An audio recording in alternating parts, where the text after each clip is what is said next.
Hello, അപ്പോൾ നമ്മുടെ ഇന്നത്തെ ലഞ്ചിൻ്റെ കുറച്ച് വിശേഷങ്ങൾ കണ്ടാലോ? അപ്പോൾ ഇന്ന് നമുക്ക് ലഞ്ചിന് പയറുപ്പേരി ഉണ്ടാക്കുന്നുണ്ട്. അതിനതേ പയറൊക്കെ ഒന്ന് ചെറുതായിട്ട് കട്ട് ചെയ്തെടുക്കണേ. അപ്പോൾ നമുക്ക് പയറൊക്കെ ഒന്ന് കട്ട് ചെയ്തെടുക്കാം.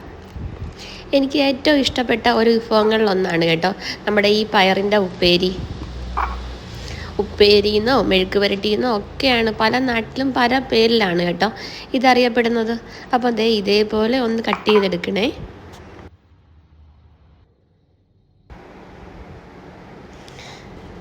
പിന്നെ ഒരു ഉള്ളിയുടെ പകുതി ഒന്ന് അരിഞ്ഞെടുക്കുന്നുണ്ട്, പിന്നെ ഒരു പച്ചമുളകും എടുക്കുന്നുണ്ട്. എല്ലാം നമുക്ക് കട്ട് ചെയ്തെടുക്കാം. ഇനി നമുക്കൊരു പാൻ ചൂടാവുന്ന സമയത്ത് അതിലേക്ക് 2 ടേബിൾ സ്പൂൺ എണ്ണ ഒഴിച്ചതിന് ശേഷം നമ്മൾ കട്ട് ചെയ്ത് വെച്ച ഉള്ളിയും പച്ചമുളകും കൂടി ഇട്ട് ഒന്ന് സോൾട്ടായി വരുന്ന സമയത്ത് നമുക്ക് അരിഞ്ഞു വെച്ച പയർ കുറച്ച് ഉപ്പുകൂടി ഒന്ന് വിതറിയിട്ട് മൂടി വെച്ച് വേവിച്ചെടുക്കാം. ഇതിനകത്തേക്ക് ഒട്ടും തന്നെ വെള്ളം ആഡ് ചെയ്യുന്നില്ല കേട്ടോ. ഇനി നമുക്ക് മീൻകറിയാണ് തയ്യാറാക്കുന്നത്. മീൻകറിക്കായിട്ട് ചെറിയ ഉള്ളി ജസ്റ്റ് ചെറുതായിട്ടൊന്ന് ചതച്ചെടുക്കുന്നുണ്ട്. ആ സമയം കൊണ്ട് നമ്മുടെ പയറുപ്പേരി റെഡിയായി വരുന്നുണ്ട്. ഇടയ്ക്കിടയ്ക്ക് ഒന്ന് നോക്കണേ, ഒന്ന് ഇളക്കി കൊടുക്കണം. അപ്പോൾ നമ്മുടെ സിമ്പിൾ ആൻഡ് ടേസ്റ്റി ആയിട്ടുള്ള പയറുപ്പേരി റെഡി ആയിട്ടുണ്ട്. ഇനി നമുക്ക് മീൻകറി തയ്യാറാക്കാം കേട്ടോ. നിങ്ങളൊക്കെ ഇങ്ങനെയാണോ മീൻകറി വെക്കുന്നത്? ഒന്ന് കമൻറ്റ് ചെയ്യണേ. എണ്ണ ഒഴിച്ച് എണ്ണയൊന്ന് ചൂടായി വരുന്ന സമയത്ത് അതിലേക്ക് കൊച്ചുള്ളി ചതച്ചതും നമ്മുടെ ഒരു തക്കാളി പകുതി കട്ട് ചെയ്തതാണേ, പിന്നെ ഒരു പച്ചമുളക് കൂടി ഇട്ട് കൊടുക്കുന്നുണ്ട്. ഇനി അതിൻ്റെ അരപ്പിലേക്ക് 1 കപ്പ് തേങ്ങയിലേക്ക് മഞ്ഞൾപ്പൊടി, ഉപ്പ്, മുളക് പൊടി, മല്ലിപ്പൊടി, ഉലുവ പൊടിച്ചത്. ഈ സമയത്ത് വേണമെന്നുണ്ടെങ്കിൽ കുറച്ച് പുളി കൂടി ആഡ് ചെയ്യാം.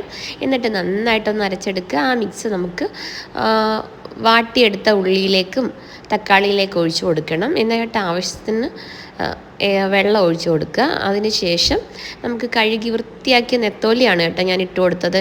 നെത്തോലി മീനായിരുന്നു കേട്ടോ ഇന്ന് കിട്ടിയത്. പിന്നെ ആ നെത്തോലി തന്നെ കുറച്ചൊന്നെടുത്ത് ഫ്രൈ ചെയ്യാമെന്ന് വിചാരിച്ചു. അതിനായിട്ട് 1/4 ടീസ്പൂൺ മഞ്ഞൾപ്പൊടി, കുരുമുളക് പൊടി, മുളക് പൊടി, പിന്നെ ഉപ്പ് ഇത്ര ഇട്ട് നന്നായിട്ട് പുരട്ടി വെച്ചതിന് ശേഷം ഒരു 10-15 മിനിറ്റ് മസാലയൊക്കെ പിടിക്കാൻ വേണ്ടിയിട്ട് നമുക്ക് ഫ്രിഡ്ജിലേക്കൊന്ന് വെക്കാം. ആ സമയത്ത് മസാലയൊക്കെ നന്നായിട്ട് പിടിച്ച് കിട്ടും. എന്നിട്ട് അതുകൂടി ഒന്ന് ഫ്രൈ ചെയ്തെടുക്കണം. പിന്നെ അതേ മീൻകറി റെഡി ആയിട്ടുണ്ട്. ഇനി നമ്മൾ കുറച്ച് മോരൊന്ന് കാച്ചിയെടുക്കാമെന്ന് വിചാരിച്ചു. അപ്പോൾ മോരും കാച്ചി എടുത്തിട്ടുണ്ട്. ഇനി നമുക്ക് മീനൂടി ഒന്ന് ഫ്രൈ ചെയ്തെടുക്കാം. അപ്പോൾ ഇന്നത്തെ ലഞ്ചിൻ്റെ വിഭവങ്ങളൊക്കെ ഏകദേശം റെഡി ആയിട്ടുണ്ട്. നിങ്ങളുടെയൊക്കെ വീട്ടിൽ എന്താണ് ലഞ്ചിന് പ്രിപ്പയർ ചെയ്തതെന്ന് കമൻറ്റ് ചെയ്യണേ. വീഡിയോ ഇഷ്ടപ്പെട്ട ചാനലൊന്ന് ഫോളോ ചെയ്യുക. ഇതേപോലുള്ള സിമ്പിളായിട്ടുള്ള വീഡിയോസും റെസിപ്പീസും ഒക്കെ ആയിട്ട് ഇനിയും കാണാം കേട്ടോ.